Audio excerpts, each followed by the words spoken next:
I had put up talking shit, but it's Thursday. The week flies by. YWT Daily coming at you. Today we're going to talk about do manufacturers actually test the parts properly before they offer it to the buying public? I know the answer. The answer is absolutely not.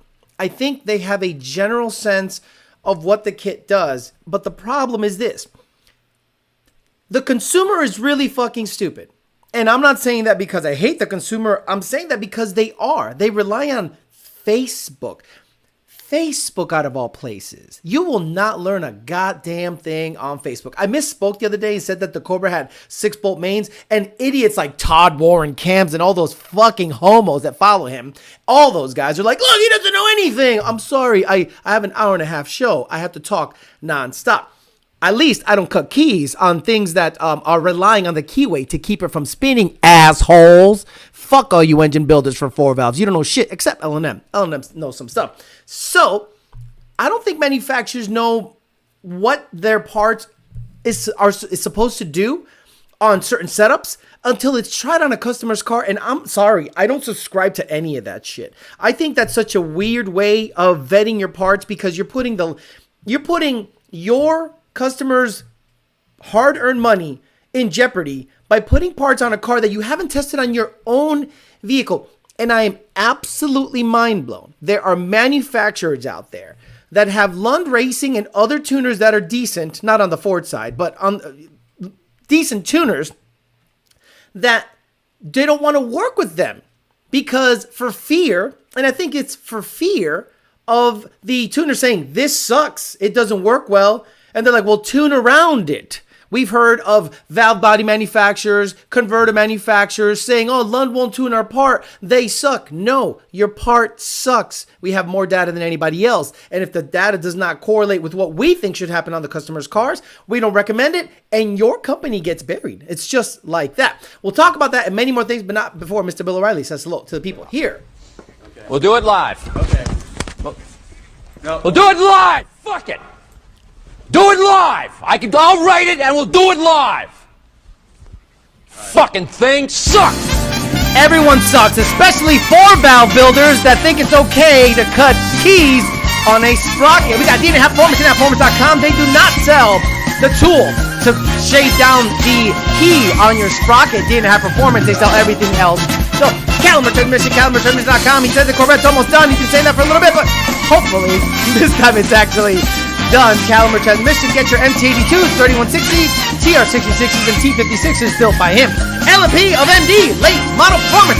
We're going to have Alex Bledsoe live very soon so he can interact with the Amory and see what's going on there. Pmas, Nick James and Pmas, getting everyone taken care of. Another customer went from another cold air to a Pmas, and he was pleasantly surprised that one tune and done. Parts.com. Use parts, you get it. Late model cars, late model pullouts, late model shells, late model everything. Check them out, parts.com. MFP of Australia, MFP, Auto Solution. Rami Zaidan, Auto Solution. Bellac, if you sell drugs, that is the place you want to get your wheels so that everyone knows you sell drugs. Let's say hi to the people. I fixed the little thing here.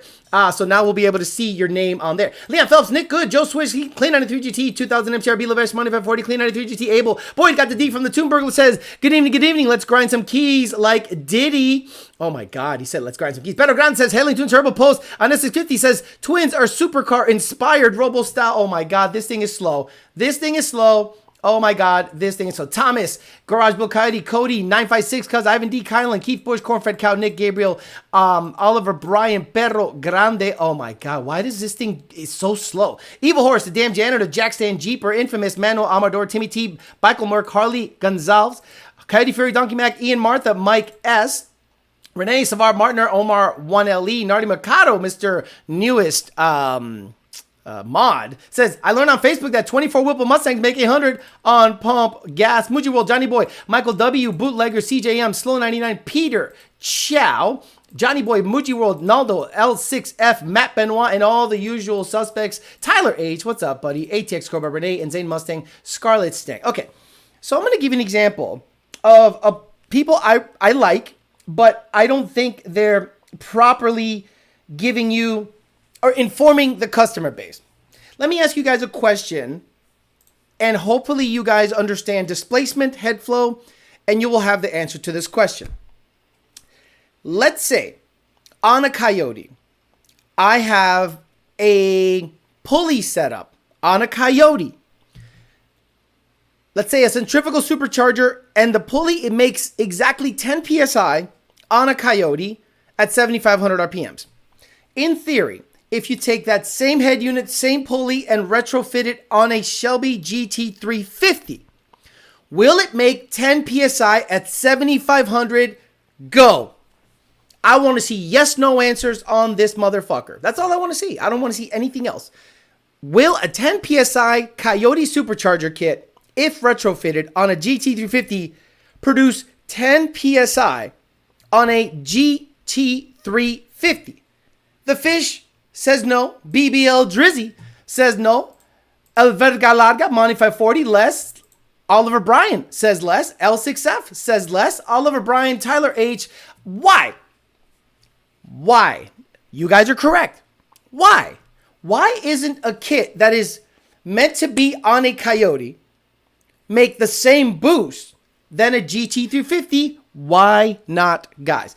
A lot of people say this chat doesn't know shit, but guess what? This chat is pretty well informed. GT350 heads are less restrictive. Chuck Stern, less restriction. It has more displacement to fill. Garage filled Coyote. Built Coyote. Coyote Fury flows too good. Less pressure due to better flow. Everyone on this chat is informed, right? So all of you guys that say the chat motherfuckers don't know shit, they at least know that. They at least know not to cut keys on a 4-valve when they build it. They get adjustable keys or billet cranks, billet sprockets. No, it does not make the same. So I'm sorry, ESS, you're going to be up for scrutiny here. Because the customer needs to understand this, and I have to make it painfully obvious that your website is incorrect. If you spec out an ESS tuning G3 tuner kit with an X-Trim 7075 impeller, and you get a 120 millimeter pulley, they tell you it makes 8 PSI ESS tuning. That is incorrect. A 120 millimeter pulley at sea level on a Coyote at 7,500 RPMs makes 10, close to 11 PSI. You are off by almost 3 PSI, but that is not my biggest gripe. My biggest gripe is if you go to the same website and look for a GT350 kit, the same exact data shows up. X-Trim impeller, 775, 6 PK, 120 millimeter on a GT350 / Mach 1, because of the bracketry, I guess, or the throttle body, they claim 120 millimeter pulley makes 8 PSI. Now, this one is probably correct for the 350, but it is not correct for the GT.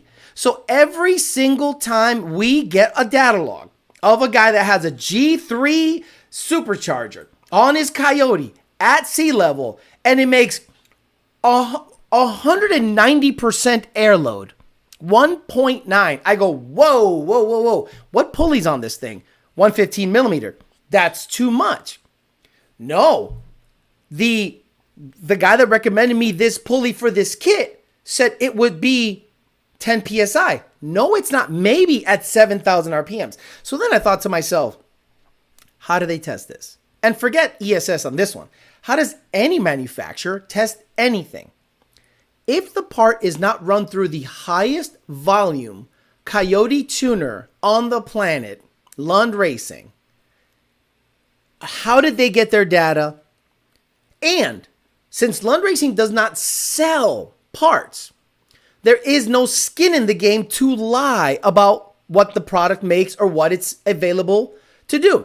You've now seen it with the Hellion kits. Hellion is now selling 24, yes guys, untunable 24 Mustang twin turbo kits in hopes that the tuning gets figured out sooner than later. But this is the problem. Tuners and stupid shop owners and parts companies are pushing the kit as if to say, no big deal, run a couple of PSI through it, it's going to be fine. Run a couple of PSI through it, it's going to be fine. You know what the customer's going to do? The customer's going to change the boost setting and see what he can get away with. And boop, there goes a hole in the fucking block because of a rod, because of 27 degrees on Torco, 4 PSI, twin turbo, Sasso. So I said, okay, wait a minute. ESS didn't reach out to Lund Racing about vetting the kit. And if they did, they would have known that 120 millimeter pulley on a Coyote makes 10 PSI.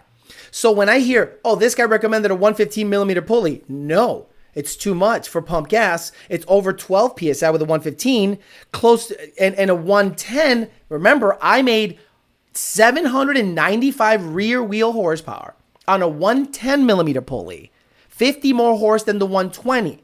The 120 made 730 on Sunoco 260. Pump gas would have been 680, 690, which is a little high. So, torque converter companies, valve body companies, people that rebuild transmissions for, actually, I should put a wrinkle there. There have been people that have rebuilt 10R80s and they've worked with Lund to vet what needs to happen with the 10R80. So that's probably one of the few companies that actually went out of their way to say, hey, we're going to try this. Are you willing to try some stuff? Sure. Okay. And at the end of the day, a transmission that lasts maybe a season or maybe a season or a summer was done. But again, at that point, you're making 1100, 1200 or whatever. And it's, you know, you're already making big boy power. So torque converter companies, right? Does Circle D have a 2,000 horsepower Mustang in their stable tuned by Lund that they own, that they test and say, do they have a 600 horsepower one, an 1100 horsepower one, a centrifugal one, a PD blower one, a turbo one, a nitrous one? No. So how are you vetting those parts? Are you just giving it to a customer and say, try it out? And as a customer, are you willing to take on a part that the manufacturer has not tested on their own stuff and then say, I'm willing to risk my $80, $90, $100,000 build on testing a torque converter? So I just don't think a lot of manufacturers make anything that is tested to the capacity that the customer would bring it towards. I think a lot of people, like, let's say Circle D, I'm sure they work with a bunch of shops and a bunch of shops that tune maybe on the Chevy side. But on the Ford side, I personally don't know of any tuner that has a fast Coyote that also tunes the car that is legit with a stock computer. Because let's be honest, if you're going to sell 20 converters for 1100 horsepower and up applications for a 6R80 or 10R80 Coyote, at least 70% of that customer base has a stock computer, right? So I don't know if, I know many Chevy shops, LMP of MD included, where Alec Bledsoe can get a converter in. Alec Bledsoe can take apart himself, the tuner, can take apart his 10R80 and his Camaro, check out what the deal is, throw a converter in it, tune it, and then he can give feedback to Circle D. Hey, this is what we found. This is what should change. Looser this, looser that, stator this, stator that, lockup clutch this, lockup clutch that. That's on the Chevy side. On the Ford side, there isn't any. So I'm wondering, what is the process to vet any part, any Ford aftermarket performance part manufacturer makes, unless they're working hand in hand with the tuner. People like Power by the Hour, because of the 4R200 hub, they don't even put it out to market until Lund Racing says, this is good, we'll be able to support this. And Lund Racing has no skin in the game unless they can tune it. Because if you sell a part that Lund can't tune, then you are now relegated to tuning it yourself or having another tuner tune it. How many people tune the 4R200 hub without the name Lund? Remember? Name one other tuner that has tuned at least 10 4R200 equipped Mustangs.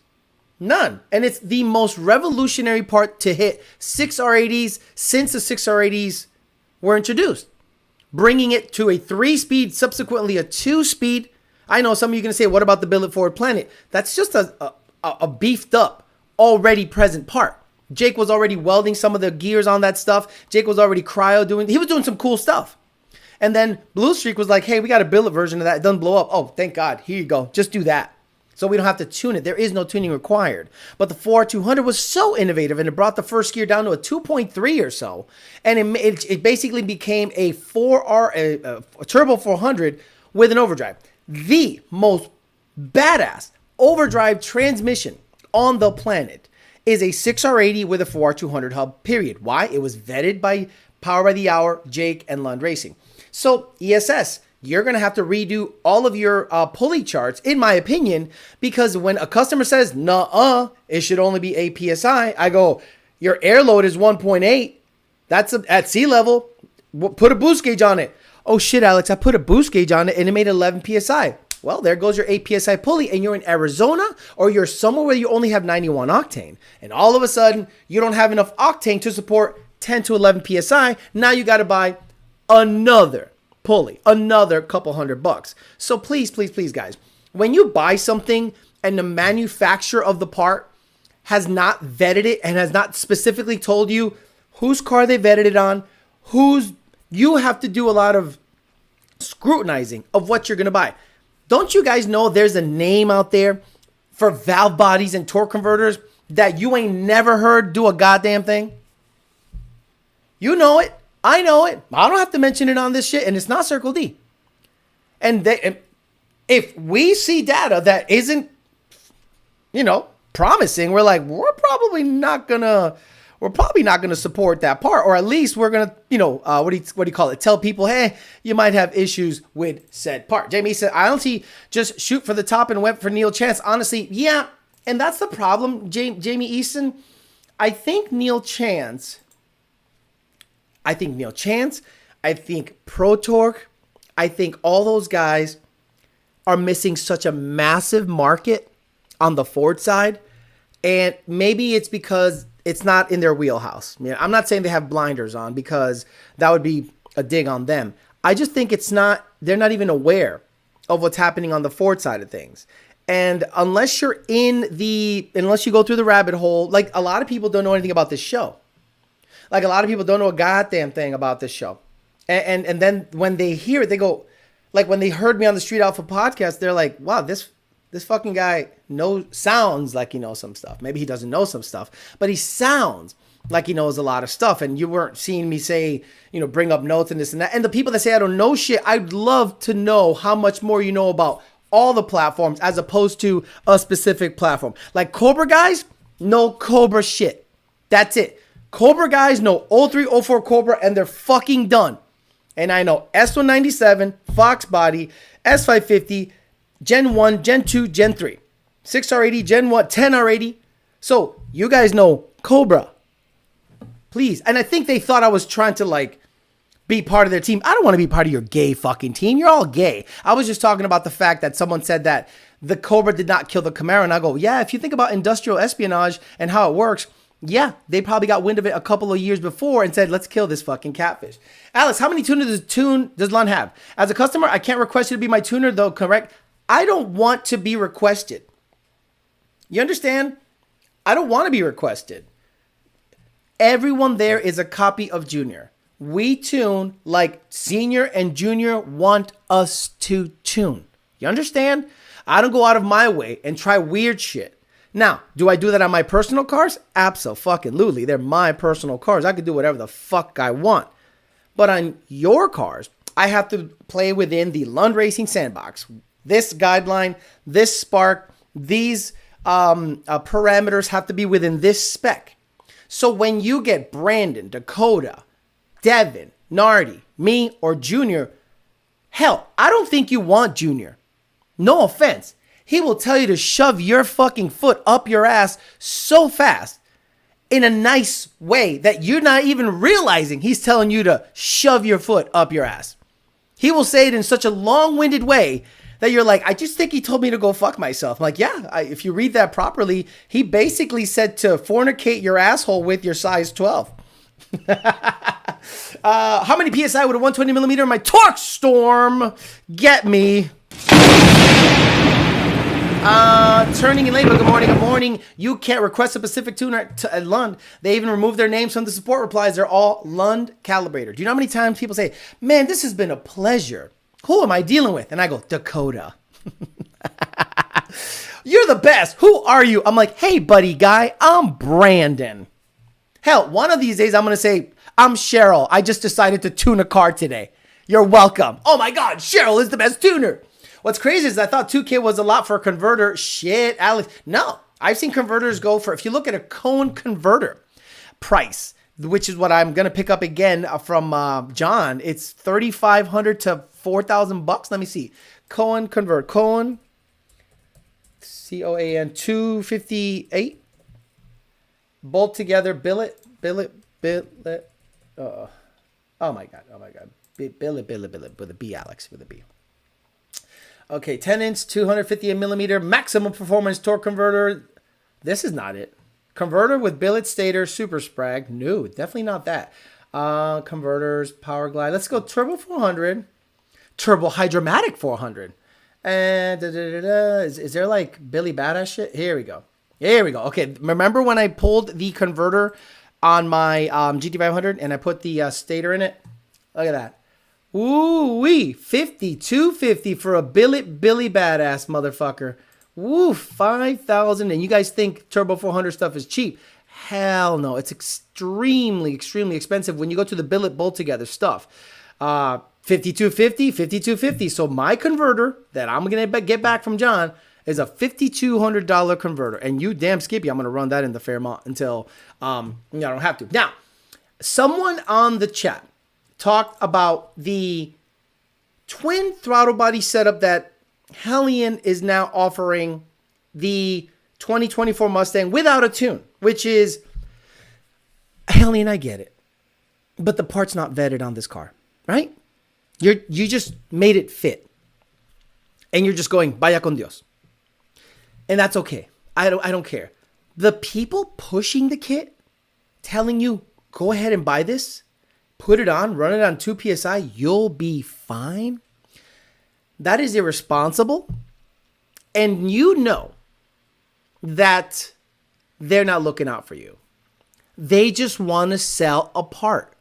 Once the sale is over, they hope a year or two passes and they're like, get out of my life. I don't got to fuck with warranty or anything like that. They just want to sell you parts. So you know I would never try to shove something down your throat unless it's my cock that you didn't want. You know what I'm saying? Or didn't need.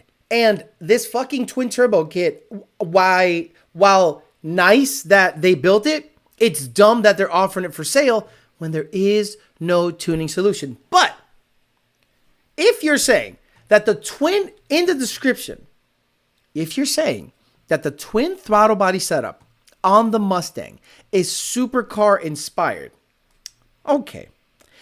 Is a GTR a supercar? In my opinion, it is. Is a Ferrari, any Ferrari, a supercar? In my opinion, it is. Is an Audi R10 a supercar? In my opinion, it is. How many of those have 2 throttle bodies going into the middle of one common manifold? Stupid motherfuckers. Luckily, we have this thing called the internet. So this is a R8 manifold. Crazy how the throttle bodies are on each bank and then they meet in the middle. Actually, this one doesn't even meet in the middle. The Ferrari F430 intake manifold, supercar, 2 throttle bodies, different fucking spot.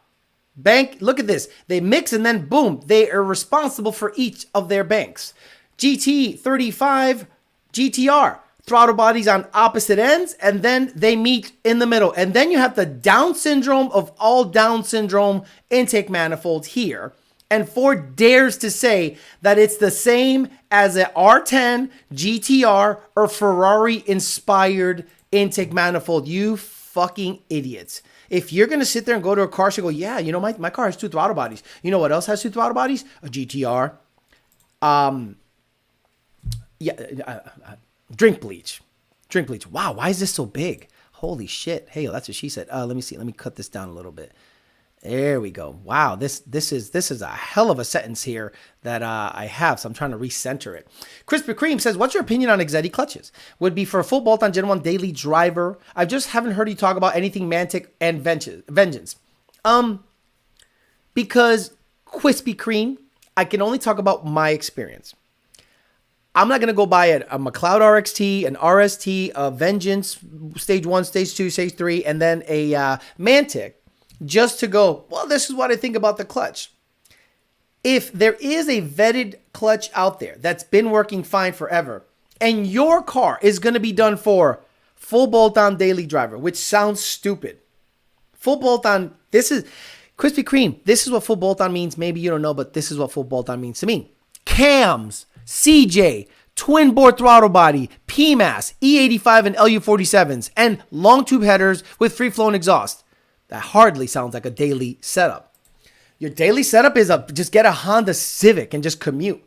Ooh, an R10, I'm gonna have to check that out. Electric supercharger off Temu is cheaper for a 2019 GT. Helped. Okay, that twin turbo kit must have good margins. That's exactly it. Garage Build Coyote. They're gonna push parts down your throat, and this is the problem. Facebook is full of retards. Most people do business on Facebook, and without Facebook, they wouldn't have a career. When Facebook goes down, a lot of people freak the fuck out. Yeah, imagine that. If Facebook goes down, you have no business. If your only business page is on Facebook because you're too much of a cheap fuck to buy your own domain and rent that out and put your own name up there and sell parts on a website, you rely on a free page and maybe boost the post once in a while as your business model, you're already in deep shit. I love the people that talk all this shit on anti-government, anti-bullshit, but their main business page and their main source of income is Facebook. Stupid. Get the fuck out of my life. If the 2-to-1 intake works so well, then why doesn't Ford pipe both banks of the headers into one exhaust and out the back? It's better for performance, right? Thoughts on Dusty PTC converter? Thoughts on Dusty from PTC Converter? I've heard great things about Pro Torque. I just don't know that they're in the 6R80 game yet. And I understand the risk. Okay, let's talk about the risk of, let's say, Neil Chance and Pro Torque getting involved with 6R80 guys. Have you seen the 6R80 customer base? They're fucking retarded, right? Most Coyote guys are retarded. Like, the fact that there are still 2 or 3 other tuning companies even around and have enough business to stay afloat and pay rent blows my mind based on what I've seen in the data, in the cars, in the performance, and in the knowledge base. So PTC and Neil Chance are probably like, what if I sell a torque converter and it gets tuned by this guy? And then this guy doesn't know a goddamn thing. And then we have to tell him, no, get Lund tuned. Honestly, that happens a lot, especially with built motor cars. So I've seen a lot of guys, especially guys with new supercharger kits. Let's say GT500 customers with a Whipple. GT500, 2020 GT500 customers with a Whipple. They come over to Lund and go, my car's idling high after I got it tuned by this fucking clown, and I don't know what to do. Junior sends the base, and it's like, wait a minute. It's idling great. Yep. It's driving great. Yep. It's shifting right where I want it. Uh-huh. And its drivability is top-notch. Correct. I thought it was a throttle body. This guy was selling me phenolic spacers. This guy was selling me this. This guy was telling me to return the throttle body. Ended up being the tune the whole time. So I don't think Neil Chance and Pro Torque want to go in on that. I don't think they want to go in on the shenanigans and stupidity of that community. I'll give you another example. Motor Builder. On the Coyote side, to this day, on the Coyote side, To this day, if somebody on Facebook runs a number with an engine, they'll automatically think that guy's badass. They don't know if the engine grenaded itself. They don't know if it idles like shit. They don't know anything. They just go, well, that's what I gotta get. Or if their favorite social media influencer gets an engine built, they'll go, that guy must be doing good, so look at Texas Speed. How many motors do you think Texas Speed sold because of Cleetus? Hell, how many of those guys thought that the motor wasn't an issue because of Cleetus? Well, Cleetus is not having issues, so clearly it's not the motor. So that's the problem with vouching for somebody that just gives you free shit and the parts aren't great. I understand PTC not wanting to get involved in the Coyote game, and I totally understand Neil Chance at least being shy about stepping into it. And they have to have like a conversation with John and Junior and sit down and say, okay, what do we need to do to get on the program? Da da da da da. But again, is it worth it to completely make a converter that's badass? It's going to be probably twice as expensive as what's out there. Perform about the same at low power. There's no meat in the bone there. Before oh my God, Ian Martha. They'll have your idle higher than giraffe pussy. It's fucking high. Like, how high is a giraffe? How tall is a giraffe? Let me see. Giraffe height at pussy. How high is giraffe pussy on Reddit? Okay. A male giraffe can grow up to 18 feet tall, and its legs are about 6 feet long. Logically, a giraffe's genitals are located near at the top of its legs, making its intimate bits about 5.5 to 6 feet off the ground, give or take hang time of the organ in question. So giraffe pussy is at least 6 feet off the ground. Thank you, Reddit. I appreciate you very much. Good. Gotta love Reddit. I'm ordering my G3 and tuner revision for the kit tomorrow. I noticed that Nardi recommended locking out the IMRC, which I'm gonna do, but what does that exactly do? Genuinely curious. Tyler H, it cleans up the back of the intake manifold. It simplifies the tuning. It does not cause any issues with IMRCs in the future, because if the IMRCs are opening and closing, and then boost is affecting that opening and closing of the IMRCs, it can fail. So lock them open, zip tie or 1320 junky stuff, and you're good to go. This is why we come to the stream. Exactly. I wonder if Marty Chance and John Sr. have spoken. No, but I've spoken to him. And he actually came up to me while I worked at VMP. I was at PRI. Their booth was next to VMP's. And he's like, hey, Alex, I watch your stuff. I'm like, you do? Oh, I'm so sorry. He's like, no, it's whatever.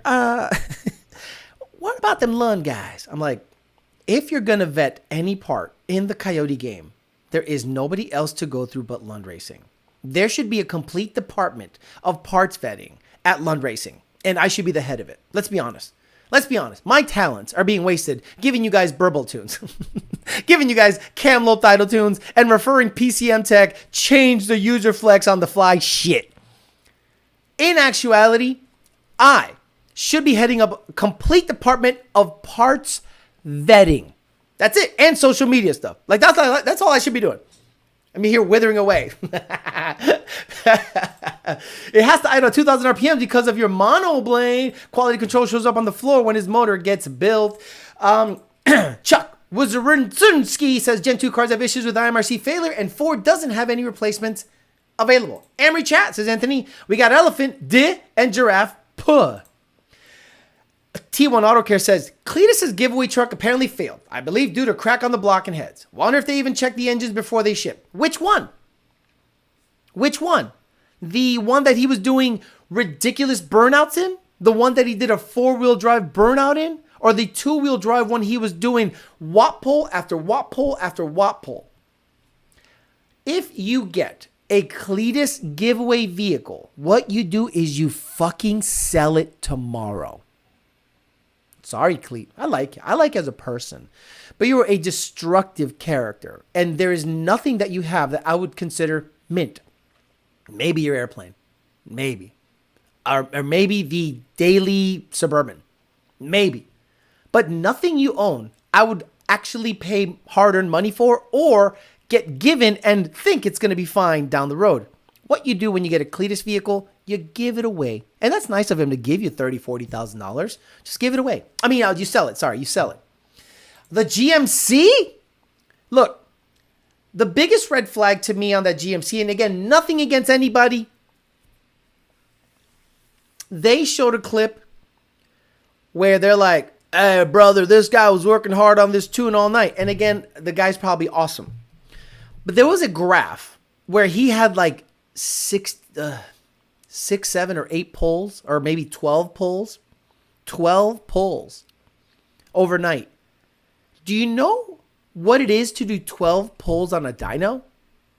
Like that is... Engines don't last forever. every time you go wide open throttle, you take a little bit of life away. Texas Speed 427 lasted hours. The newest red GMC, did it have a Texas Speed motor? Yes or no? Parts vetting turns into parts design very quickly. Exactly, AJ. Very high altitude requires retune 6,000 plus feet. Nope, it's just going to suck in less air and you're going to make less power. If you have a carbureted car, in 1977, you bought a Delta 88 and you took it off the showroom lot with a Rochester 4-barrel with your fucking 350 or 400, and you're driving from Illinois where you picked it up and you drive it all the way to Denver. Does the car need a completely new carburetor by the time you get to Denver? Yes or no? No? Why would it need a new carburetor? It's just going to suck in less air and make less power. Then why do you need a retune in higher altitude? Guys, Whipple is showing you exactly what Lund Racing has done for a decade. How many of you stupid ass motherfuckers watch Whipple and go, oh my God, they just keep putting pulleys on and it keeps making power?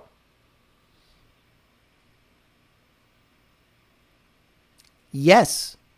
Exactly like every Lund tuned car that since the Coyote's inception. But you guys don't question Whipple on the same tune, 3.8, 3.7, 3.6, 3.5. But then when you get a 3.75 pulley from a 3.8, you want a tune revision. If you have the octane, you don't need a goddamn thing. When Whipple does it, you guys don't even question it. When Lund does it, you guys request an upgrade. Oh, do I need a tune revision for a 1 pound? He has a 6.6 with LT heads and a rebuilt 427 and used the LT blower. Not sure if it was an LT4 or an LT5 blower. Don't care. Yes, it has a Texas Speed 427. Billy Heaton, you're telling me Alex Flores says Texas Speed motors suck and an LT from Texas Speed blew up on Cleetus' truck. And it's what, a 9-second truck? I need that retune, bitch. You can smell the Mountain Dew plaque from here. Top 3 blowers and why for a Gen 2. Get out of here. Top 3 blowers. Top 3 blowers. What's the best tire? What's the best header? Top 3 blower. Unreal. 95% of the people watching this don't even have anywhere close to a nice things Cleetus has. Even your stuff won't compare to Mullet, Ruby, McFlurry, or the F-150. Everything I've had, I've tuned, I've vetted, and the reason it broke has nothing to do with me. Nothing I've had, except maybe the white car, has had a failure because of the catch can situation, but not because I beat it within an inch of his life. Castle Racing. He is a destructive character, and he's a great guy, and you guys love seeing him blow shit up. But there's a reason certain people don't fuck with him, because all it's going to do is make their company look bad. Look at Texas Speed. Right now, the motor blew up on the car, and he went through what? 5 or 6 motors on his other cars. So I look at Texas Speed and go, why do you keep just providing this guy motors? He keeps blowing them up. It's either a bad motor, bad tune-up, or a bad, or he's just beating it up too much. And I think they just live in that zone of just blowing shit up. But you can suck his dick all you want, Castle Racing. At the end of the day, I am not a 10th destructive as he is on his shit. The shit that blows up under my watch is not because of my abuse.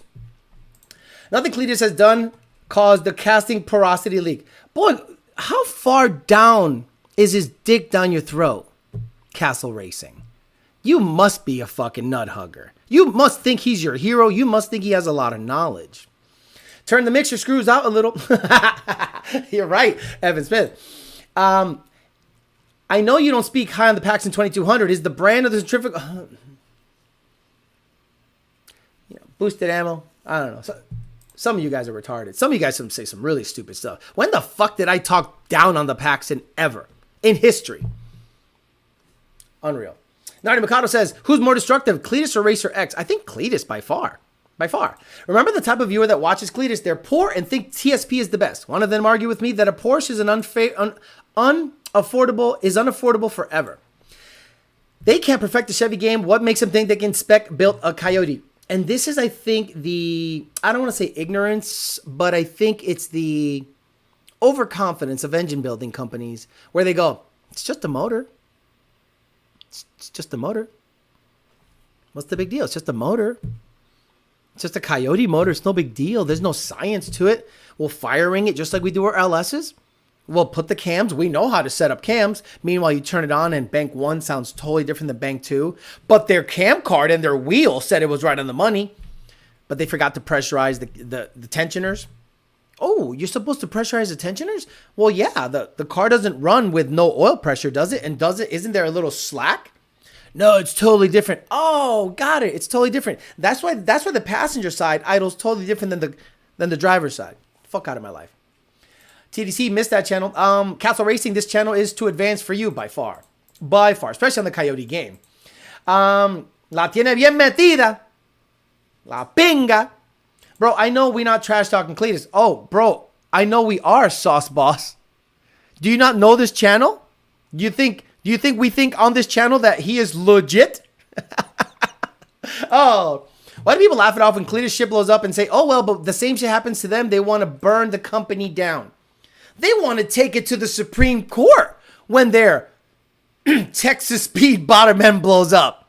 Boy, that was $5,900. Get another motor. Shut up. No, I need to know. I'm going to pull it apart. Shut up. And then you get it rebuilt by somebody that's reputable in the last 200 miles, and then I'm the asshole. Unbelievable. This chat showing up to the track in a short bus, licking the windows with a helmet on. You mean you included, because you're on this chat. I think the difference is Alex has a day job and can live off of YouTube money alone, unlike Cleetus. No, Cleetus can live off. Actually, if YouTube went away, he has a website. He has a track. Guy came from money, so he has resources. I don't know. I somehow lived 38 years of my life without having a YouTube channel. The only reliable car Cleetus has a mod motor anyway. What boost application do you recommend for a fun MT82 car? You know, I think I'm getting a lot of new guys here and normies because this is probably the stupidest question you could ask me. Like by far. What do you want to do with your car? I ask every guy this same question when they say, what's the best tire? For what? What's the best header? For what? What's the best supercharger? For what? The 1320 owner calls Cleetus daddy's money. Does he? It makes sense because the guy came from money. Exactly. When end users shit explodes, the story changes. Isn't there a Coyote engine builders that don't sell to certain people because of possible publicity? Yes. Garage built Coyote. What mods would you do to a 2020 GT500? You drive it into a fucking dealership and sell it. I don't like those cars at all. I don't like those cars at all. Though once the transmission becomes fully tunable, meaning not just RPMs, I'm saying clamping pressure.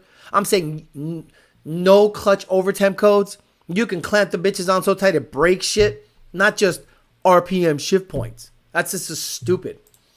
Cleetus cars are the most clapped out on YouTube. Bro, WhistlinDiesel clearly does trigger people, and Cleet does his shit for retards that are yeet fucking their sister backwoods. WhistlinDiesel, I think, is smarter than Cleetus when it comes to cars. I think he has a more,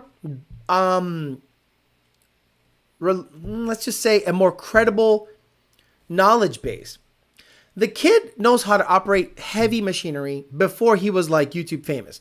And right off the bat, he gets my respect. WhistlinDiesel gets my respect right off the bat. The moment he can operate a fucking bulldozer, that means he doesn't come from money. He came from probably dirt and had to work in construction and blah, blah, blah, or dad had a farm or whatever. But that means he came from a blue collar mindset. Most other YouTubers, just look at them. Do you think any of those guys are blue collar? Like YouTubers, meaning that's all they do.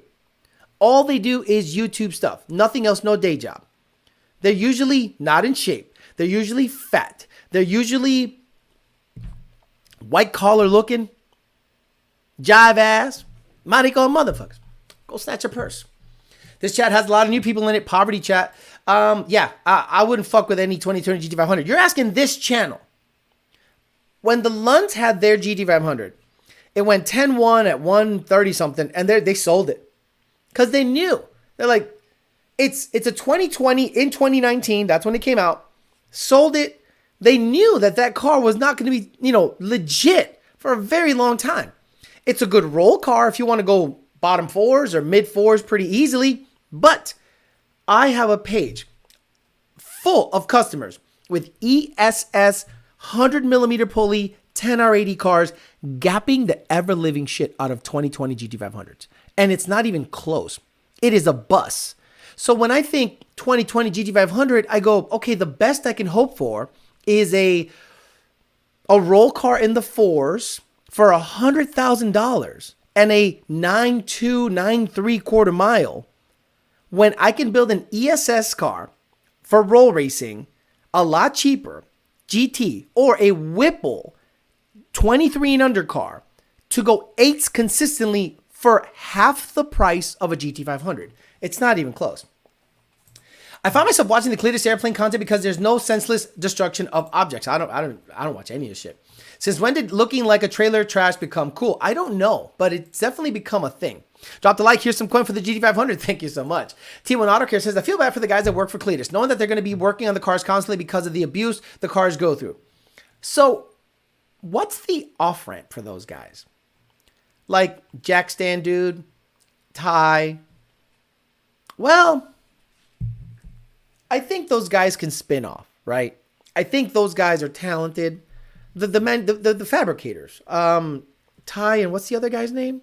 The guy with the beard that has the Ranger. I don't know his name. I think it's Ty. And the other guy that kind of goofy, but he's always working on the Whipple F-150 because he fucking breaks it all the time. Well, Cleetus does. Those two guys have a heavy mechanical ability, aptitude. So does the jack stand dude. He knows some stuff. So they can find a gig and they can offshoot and they're doing it. They're doing with the Dr. Tunamal stuff and racing. And I actually watched that channel, the Dr. Tunamal and Jack Stan, when they're actually racing. I watched that because it's all data, knowledge, and racing. So it's actually very entertaining. I didn't know the other dude had like a AFib thing. I feel bad for the guy. He can't get too excited. So I'm like, oh, that sucks. He seems like a good dude. But the other guys have high mechanical ability. They can just do YouTube stuff on that. They'll have their fan base, no problem. But what's the off-ramp? Like, you can only want to go to so many World Cups, so many streetcar takeovers, where you're just like, hey, Cleet, man, I got to have a talk with you, man. This is fucking stupid. I hate the straw hat. Our fans are retarded. They knock on our trailer door at night trying to get autographs when we're trying to just rest after we've switched out 16 motors that you blew up. And, I don't think I could do this no more. Now, how much do you guys think they're making? That's the other thing. Like, they live in the Bradenton area, which is now absolutely filled. It is just fucking traffic. It's trash, bro. Fuck that. It's all gentrified. It's all big, stupid housing complexes. It's fucking trash in that area. How much do you think they make a year? $100,000? Pretty good, right? Is it worth it? Is it a 40-hour work week? Can they have a regular life? Or is it like, nah, man, you got to be at the Freedom Factory from 6 a.m. till 7 p.m. and you go home, shit, shower, shave, come back.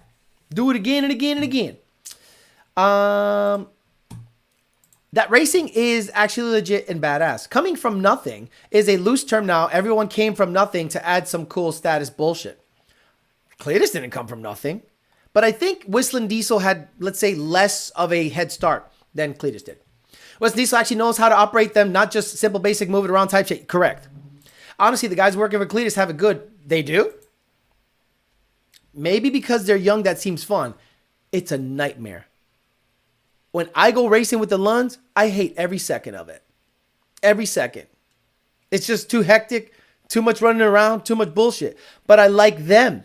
And I want to see the smiles on their faces when they succeed. But the actual wrenching and being there, I fucking despise. But I like them. That's why I do it.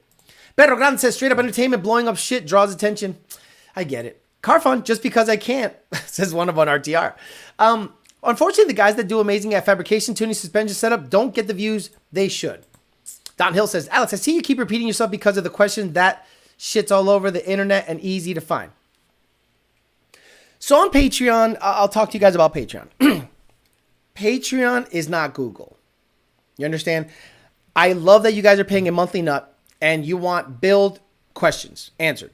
But if I can find a simple answer on Google and you ask me a simple question you can find on Google, I'm going to tell you, you can Google that shit.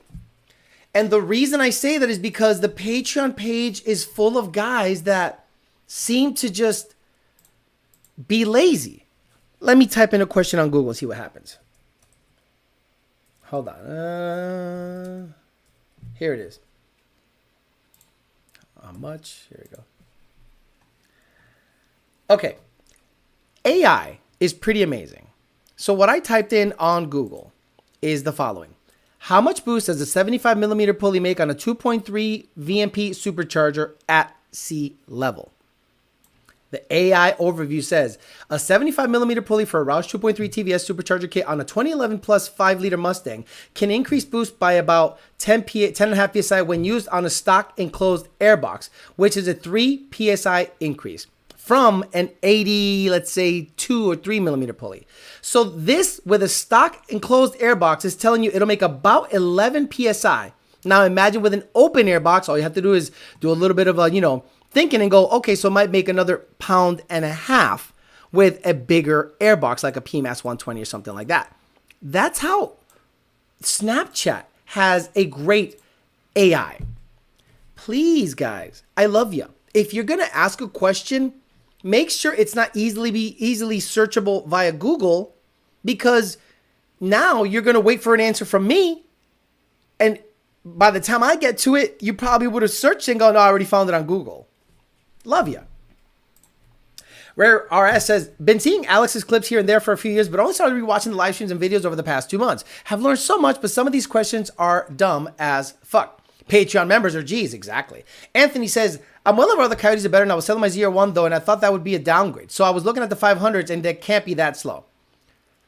GT500s run 10.1 with like a pulley, Torco, and free-flowing exhaust, and 1050Xs. E85, you can get into the 9s, high 9s pretty easily, no porting, no nothing. In order for you to go low 9s, you need everything done to it. Port, pulley, lower, lid, exhaust, tire. And the DCT is going to say, fuck you, anything under like a 9.1.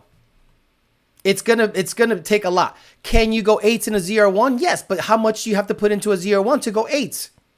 Kong 2650, 2.3 upper, fucking 15% lower, ID 1700s, fuel system, torque tube, the metal ends for the torque tube, the metal bushings. You need to RPS triple or dual, meth, heat exchanger. So, and it's stick, and you might have to rebuild that transmission. So, but it's a better roll car. The ZR1's a way better roll car. They're looking for a friend, Alex. I like sending people, let me Google that for you links. All they want to do is cross-reference what Google says. I prefer to ask a specialist on the field. The Google people shit on the Google search all the time, whether it's right or wrong. I went back to watch a build series and learn more this second time around. Chuck says, GT500 can make stupid power, trans tuning holding them back. If you want a car that you can put on the dyno and make 1,300, GT500's for you. If you want to go 8s, a GT is for you. Marquez Weld MD says it's because they want to talk to their hero, not because they just can't look it up. I'm not no one's fucking hero. I'm just a dumbass on the internet. The DCT makes a GT500 a slug. So Whipple S650 is better than GT500? No, they're about the same. You're going to be limited to about the same ET 9.5. A GT500, you can go 9.3, 9.2 inconsistently. Chuck says, had one make 1,200 on the hub with a hurt engine, unported heads. I wouldn't touch a GT500. I'd rather buy bullet and mod it. Yep, that's really unfortunate considering how badass the motors are. I wanted a C7Z, but those are way more expensive to make fast. 1.7 blower, shitty fuel system. I think the C7Z, oh yeah, C7Z. I thought you meant ZR1. When is your ZR1 coming back, Theo? Ben Calamer said he finally bled the clutch out today. We'll see. What's probably going to happen is this. I'm probably going to ship it to late model because they're about an hour away from Ben. And I'll probably just have them quote out some motor shit. You know, be like, hey man, like, don't make fun of it. Number one, late model performance. Do not make fun of it. My car's a badass 10-footer. The colder situation is wonky, but it's got a 2.3 upper, Sunoco 260 GT, IAT issues up the ass, but it's going to have a new clutch and it's going to have a good torque tube and all that stuff. So it's potentially ready for some motor work. So we'll see what they price up. Hey, Alex, what clutch do you recommend for sideshows? At least you told me what the case use is. Some of the harder questions to answer and some of the ones that require the most patience are, what's the best tire for my S550? Guys, and again, if this is you I'm talking about, don't get mad. Guy hits me up, says, Alex, I need your help desperately. What shock settings do you think I should put on my car because it's not performing at the track? Now remember, guys, when I think a shock setting is not working, I think the car is not hooking, right? If you were to tell me my car is not launching good at the track, can you help me figure out why? My shock settings might be bad. I go, okay, so it must be spinning. He sends me a video. It dead hooks. He's like, woo! Whoa, woo, woo. I go, so how the fuck is that a shock setting issue? I said, what's your tire pressure? Raise your tire pressure. Raise your launch RPM. Like, I'm blown away by that. But maybe they don't have the experience. Maybe they haven't been racing as much as I have. And again, I'm no Billy Badass racer, but when it comes to stick shift stuff and bias ply stuff, I know more than most. Four-door Mustang is in the works, apparently. Can't wait to hear the Charger guys bragging about Mustang kills that on a heavy-ass thing. It's not in the works. Oh my God, shut the fuck up, Evan. Are you serious? Did this guy just type this? Did this guy just type this? Bro, I am blown away. This must be your first time here. This must be your absolute first time here. How do you know if there's a tire being stuffed into the quarter panel? Theo, is there a channel you recommend to follow along with the cam stop and setting timing on a genuine Coyote? No. Cam swap and setting timing on a genuine Coyote? No. No, because the Billy Badass motor builders don't put that out there. And if the ones that do put it out there show you, they're probably doing it wrong. It's called trial and error. That's what tests and tunes are for. What do you think is stopping Coyotes from becoming as affordable as a Junkyard LS engine? T1 Auto Care, let me ask you a question. How much can you buy a 5.3 or 4.8 LS for that you would build and go fast with? Tell me how much can you buy it for? Put it on the chat. Put a price on the chat. On an LS engine, let's say you're doing a Coyote, a Fox Body LS swap, and you're like, okay, do I go with a Coyote or do I go with an LS? Okay, so how much can you get a 4.8 or 5.3, and how much power can you get out of it, and how, you know, the price to entry? $1,100, $1,500, $2,000, right? So let's $350 for a core, $500 or less. Okay, so how much is it to build it? New bearings, da-da-da-da-da. Let's say another $500. Let's say you're into everything for $1,000 and you got a bottom end. What cylinder heads do you get on that guy? What cam do you get on that guy? What suspension changes do you have to make it fit your Fox body? What control system are you going to have to buy to make it work? What injectors, what intake manifold, da-da-da-da-da-da. You buy a Gen 2 Coyote and you just throw it in with a control pack. No internal engine work. No internal engine work. You buy a $5,000 Coyote. Put it in, Ford Racing or Power by the Hour control pack, tuning, and you're done, and it'll be a low 10-second car at about 2,800 pounds with the proper trans, proper suspension, da-da-da-da-da. So less labor, throw it in. In terms of affordability, what is your time worth? What's your time worth? I'm not going to sit there and start swapping out cams and this and this and that and that. No. Coyote, got good compression, got good leak down, throw it in, run a low 10, and if you want to boost it, forget it. 2000 MCR says just get a Texas speed engine. Boy, going to ask Alex what you think about shit ass this and Lun. I heard good things about shit. Dad getting after it. The LS has a far higher production numbers if you factor in the trucks. They've been making 5.3, 5.8 fitment. Okay. But then you have to put it in and make it work. Nardi says, Alex, what tuning company do you recommend? PBD, Ortiz, Shoemaker, or Lund? My buddy had a Gen 2 tuned by Ortiz. Okay. I'm not looking to talk shit on any tuner today. Not today. The 5.3 L83 is the best bang for the buck. Again, how much does it cost to make it work? Cam set, labor, cylinder head if you're going to do some porting, intake manifold, bracketry, K-member, control system. Gen 2 Coyote, Ford Racing Control Pack. Coyote versus LS is like buying on 3 versus a quality kit. You pay less for the LS on 3 / on 3, but you have to do more to make it work. Me and my brother are 5.3 LS turbo swapping the 98 Ford Ranger. You are gay. You are super gay. You're going to buy different heads and crank rods, pistons, and rings. Built like 1100 max. What about labor? Are you doing all that? I like how people think that an LS swap is only $2,000. Forged everything. Are you doing the work? Are you honing the cylinders? Are you re-ringing stuff? Are you assembling it? Are you torquing things down? My buddy has a built 6.2. It has 10,000 in it. Exactly. 60 PSI, 5,500 clutch dump. Write it out. LS Ranger, gay, Hurricane, inline 6 and done. Yes, I do labor. Then how much do you charge per hour? You got to factor that in. See, you guys go, how much did it cost me to rebuild my LS? So let's say I'm tuning my own car and it took me 3 hours to dial a tune in. And if I charge myself a tune plus 3 revisions, it's probably $1,000. So my time is worth something. Internet people just argue, turbo it, send it, it'll go faster. They don't ask me, just don't ask me to do it twice.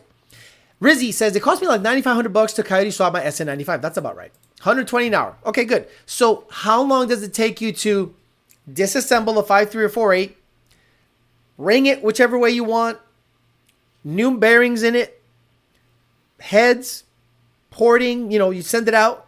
By the time it's all said and done, to rebuild a 5.3 or 4.8 capable LS, time included, labor, because you have the ability to do it, it's probably $3,000 to $5,000 all in. Don't tell me it's not. Parts included. Parts included. How much does it cost to build a bottom end, or let's say a long block LS 4.8, 5.3, 6.2, or 6.0 to handle 1,000 wheel? What type of machinery did you work on before tuning? I was a millwright. So my job was to go to power plants and rebuild the power generating turbines, the feed water pumps, the chilled water pumps, the condensate pumps, the diaphragm pumps. I would go to drinking water facilities, and they have similar pumps. They have centrifugal pumps, centrifugal dual-ended split case pumps, and front feed like a Gould's or a Chesterton pump. My job was to laser align them, install them, refurbish them, rebuild them. So I worked with rigging, cranes, forklifts, like heavy equipment shit. Like, watch what they do at SpaceX. Not to say that I did that at that capacity, but what the little guys on the bottom are doing, like the ants working, all that stuff is to support that infrastructure. 506 watching, 200 likes. Get the numbers up. I re-ringed the LQ4 6.0 turbo and ran methanol, did porta heads, valve springs, upgraded cams. It cost me $4,200 for the long block. Let's go to partsfarm.com, one of the sponsors. Partsfarm.com. Let's look for a pull-out Gen 2 or Gen 3 motor. We saw Chuck Woodzerwinski the other day. Oh, the Parts Farm. The Parts Farm. He said that his jobber price for a Gen 3 brand new motor was $3,900. And Parker Performance was like $4,200 drivetrains. Okay. Sold out, sold out, sold out. Sold out. Wow, they're selling out of everything. Holy shit. They got a complete engine 6R80 kit for 10 grand, which is everything. Complete motor. Okay. Gen 1 motor, Gen 2 motors are sold out. Wow, Gen 2 motors are sold fucking out, guys. They don't have Gen 2 motors in stock. But they have Gen 3 motors for, 10R80 kit. So that's transmission, everything. So motors seem to be going for about 5 grand. Complete 10R80, 6R80 kits are about 10 grand. So you have 4,200 in your LS long block, then you got to make it work. Control system, blah, blah, blah. Or you buy a complete crank-a-pallet situation from the parts farm. Gen 3 LS, yeah, it takes money, but Gen 4 has been shown to hold it. But either way, it's taking $4,000 to $6,000, says DeMarcus Dinkins. Customer can port heads, full Brian Tuller Racing, upper and gap rings. BTR is trash, though, right? Isn't BTR like the Bama tuning of like, or Texas Speed? Isn't that the same thing? I work at Taco Bell. Got it.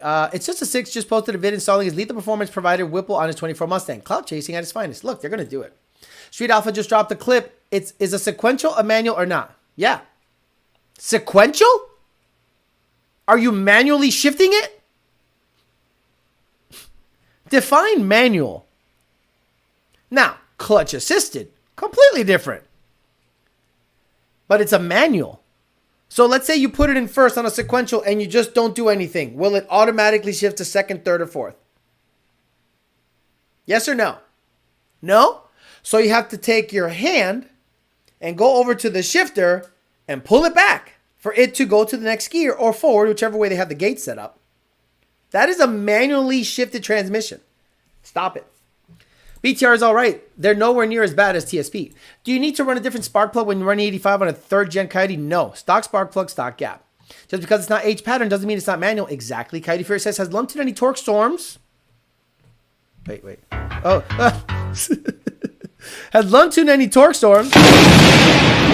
Just curious. No, not yet. BTR is a lot better than Texas Speed, but Chevy guys usually do custom grind and someone has no clue about lift and duration and clearances. You're 100% right. Custom shit is usually, better stuff. BTR is a lot better than, okay, got that. Full manual valve body, is that a manual? Full manual valve body, is that a manual? Rizzy, do you have to manually shift it to go into gear? See, you're getting confused with nomenclature.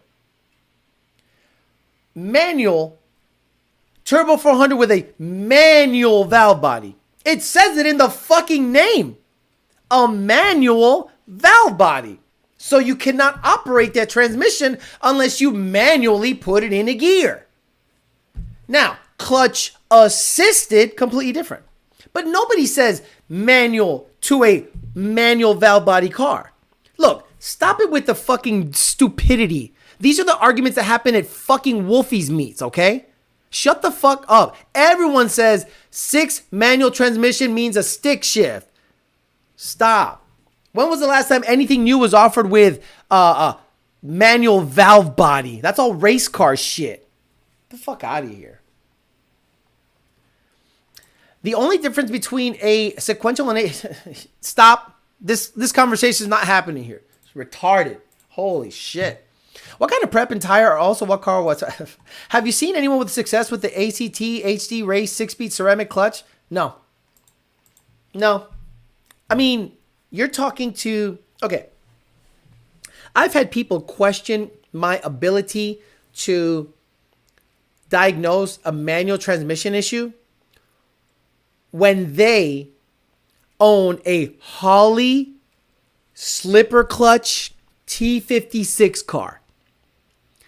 Because you own a Holley slipper clutch T56 car does not mean you know more than me about a MT82 equipped car. Not even close. So when you start saying shit like, something's wrong with the tune because my T56 Holley car doesn't do this, making that distinction verifies you're a fucking retard to me.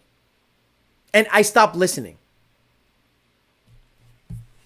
My Holly T56 slipper clutch car doesn't do this. Simple, buddy.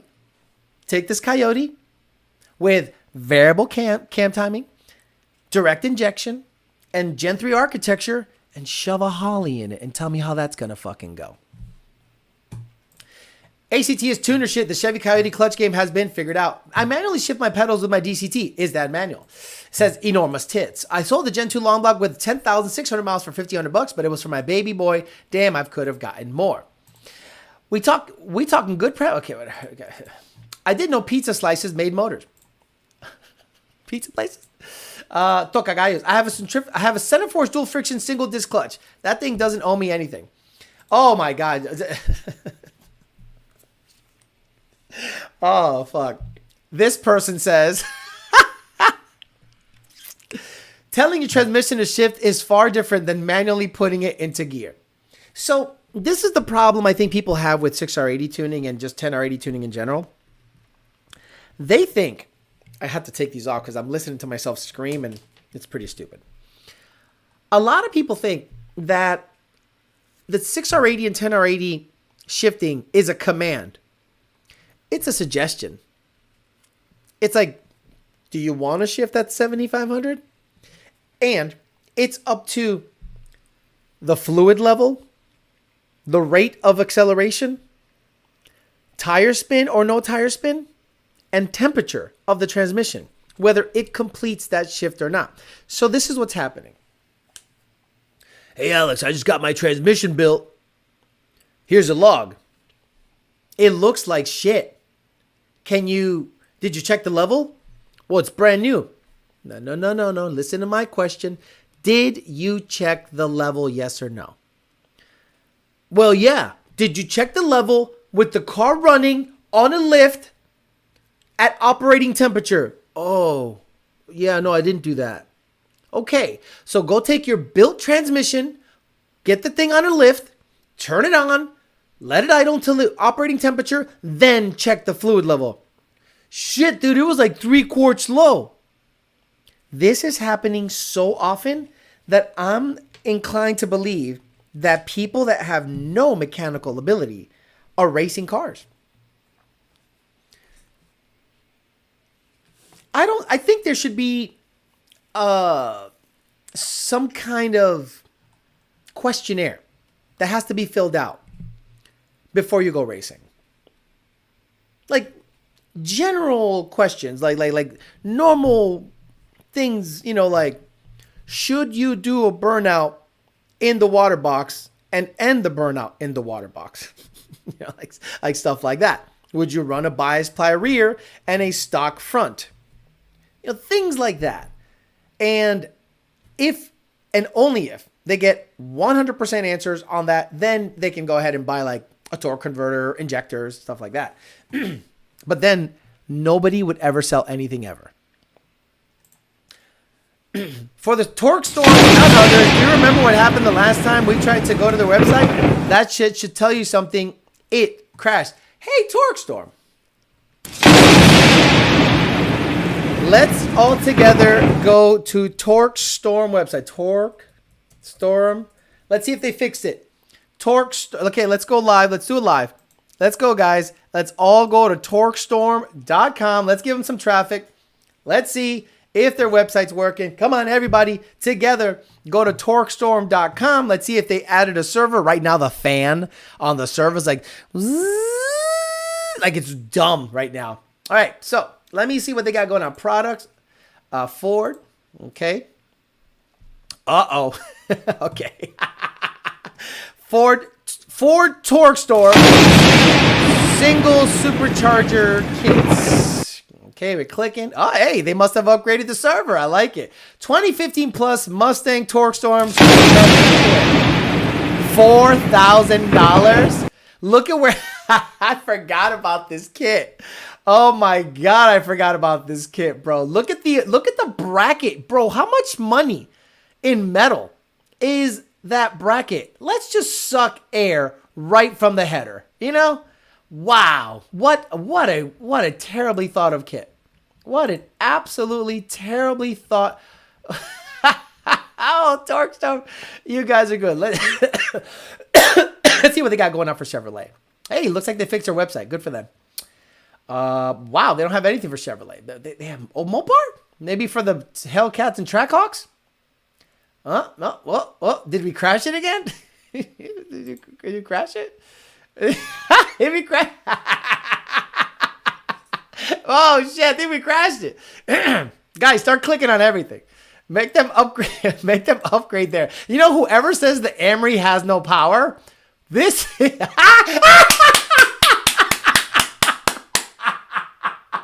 I absolutely love you guys. You understand how much I love what we got going on here.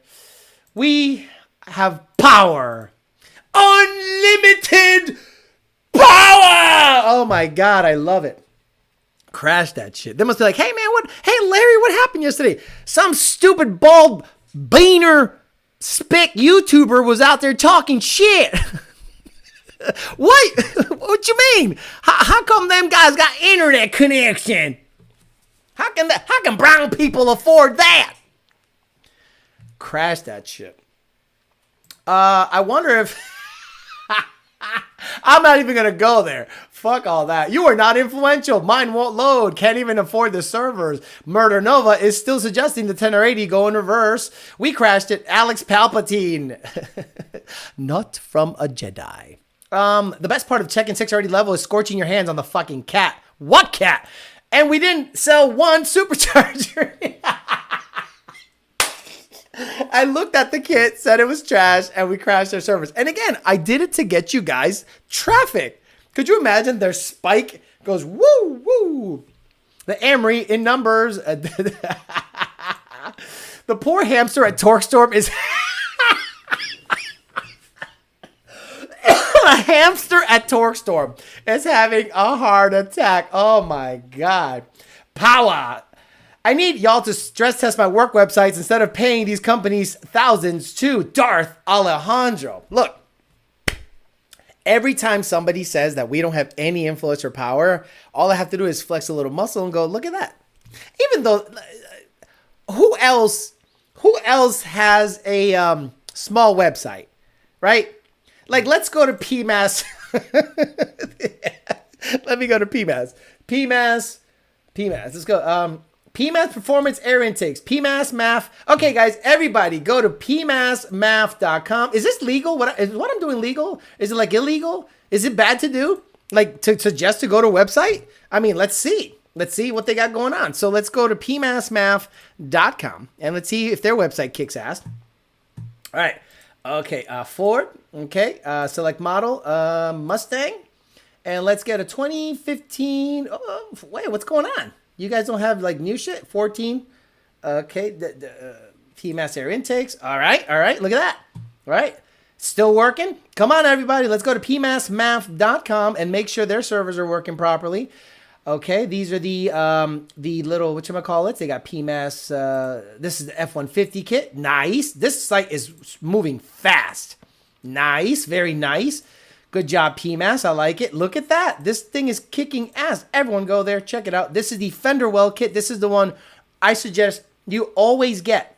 Pmas fender well kit for 15 and up. This is an 11 to 14 kit. This is what I have, but it's a no tune required, so it comes with its own sensor. Their site is kicking ass. Stress test pass with flying colors. Good for you, Pmas. Good for you. Look at that. This thing is loading. Oh, this is homeboy. What's his name? That guy that he looks like he's a little off, but that's his car. But look at that. Beautiful. Congratulations, Pmas. You passed the stress test. Great work. We had at least a couple hundred people hit it at the same time, and it's no issue. Go to pmas.com. pmasmath.com. Not illegal cause in order to for it, you have to consider DDoS traffic to the site needs to be artificial. Gotcha. Keep refreshing it, spam it. No, it works good. It works really good. Where's the DMAS option? You know what? They should do that. Nardi Mercado says, hello, Lund. This is Billy Bob at Torqstorm. We simply showed that your website needs work. I ordered something from Scott Rod today. Scott Rod. The pictures look like they were taken with a old floppy disk camera, 600 by 400. And I said, okay, let me place an online order. And they're like, we're going to call you asking for a card. I'm like, you're going to call me for a card? Why can't I just input the information on scottrod.com? So they're probably going to call me tomorrow from some weird number and be like, hey, man, what's up, man? You placed an order? And I'm like, hey, yesterday. You know, that's why I think the guy looks at, he does look a little off, right? You and I both know homie looks a little off. And you know, I don't have to say it. All you have to do is look. But the P51 lifted the ball more than the Pmas. Bro, that test was the funniest thing I've seen in a long time. Where P51 put their cold air intake up against the Pmas cold air intake, and they used what seemed to be a beaker of some sorts with a golf ball in the middle of it, or a ping pong ball because it's light, and they turned on some kind of fan, and they bolted it up to their P51, and it went up higher than the Pmas did.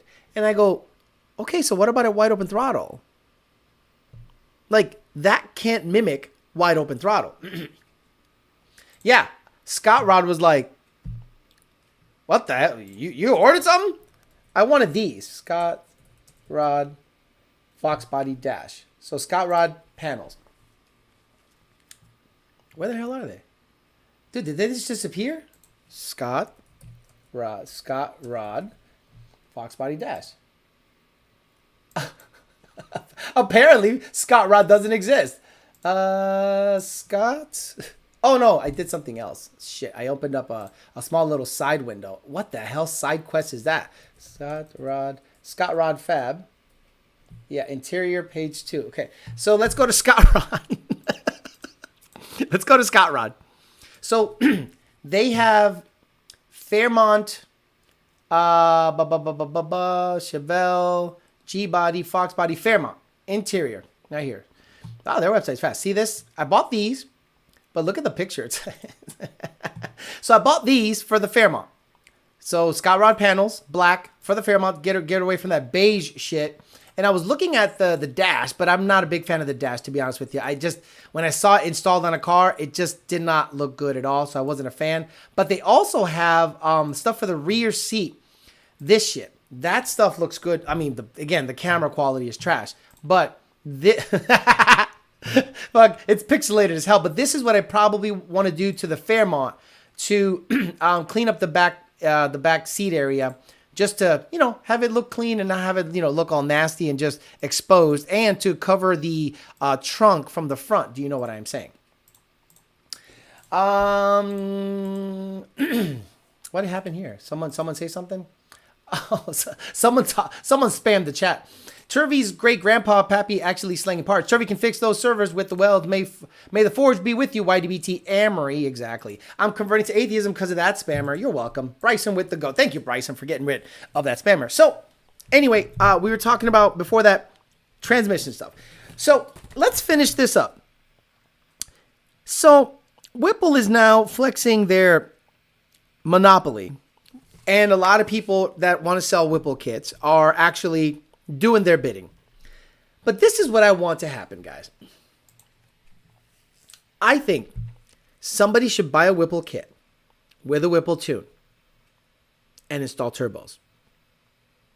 That's right. So Hellion. Someone should buy a Hellion kit, or JPC, because they can fabricate a single turbo setup, or dual, because actually, yeah, it has to be dual because of the cold air situation, and use a Whipple throttle body on a custom intake. It might throw IMRC codes or something weird like that. But see if with a Whipple tune that is scaled up to apparently 15, 18-ish PSI with Sunoco 260, C16, now you have a tune that can see up to 19 degrees of timing on, let's say, 15 pounds of boost with race gas, happy as fuck. All you have to really do is retrofit a Whipple throttle body. So basically, you got to buy a Whipple kit, fab up your own turbo kit, use a Whipple tune, but use turbos, and break that 1,000 horsepower barrier. Go to the track, do the foot brake, stalling it up to in second gear, and see if you can run an 8-second quarter mile with a Whipple tune and twin turbos or a big single. That would be pretty amazing. Yeah, I'm almost up to 70,000 subscribers. That's another thing some of you mentioned. I don't think I'll be able to crest that during the show. Let me see. YouTube Studio. And I think there's like a counter that you can look up. But I'm like 30 or 40 away. 69,933. Is there a way I can look at the counter live? Let me see. Counter live. So I can sit here for a little while, see if we can get it over to. If you're not subscribed, click subscribe. And where's the counter? Let me see. YouTube subscriber counter. Okay. How do you look it up? Do you have to like type in a name or something? Oh, look at this. Alejandro Flores. It knows, but it's off. Can you refresh this? It thinks it knows how much I make a month, but it doesn't. It's close. It's close. How do you look? Let me look on the chat. How do you look up? No way I'd use it to Whipple. No way I'd want to use Whipple lid for an intake. Yeah, you can use the Whipple Supercharger as an intake. Think about it.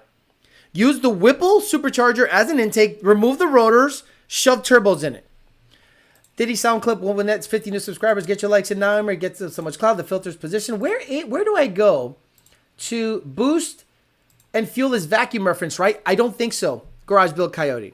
Dada has any opinion of Michigan Pump Gas. Remember seeing you say in Street Alpha that Florida was the best. When the fuck did I say Florida was the best?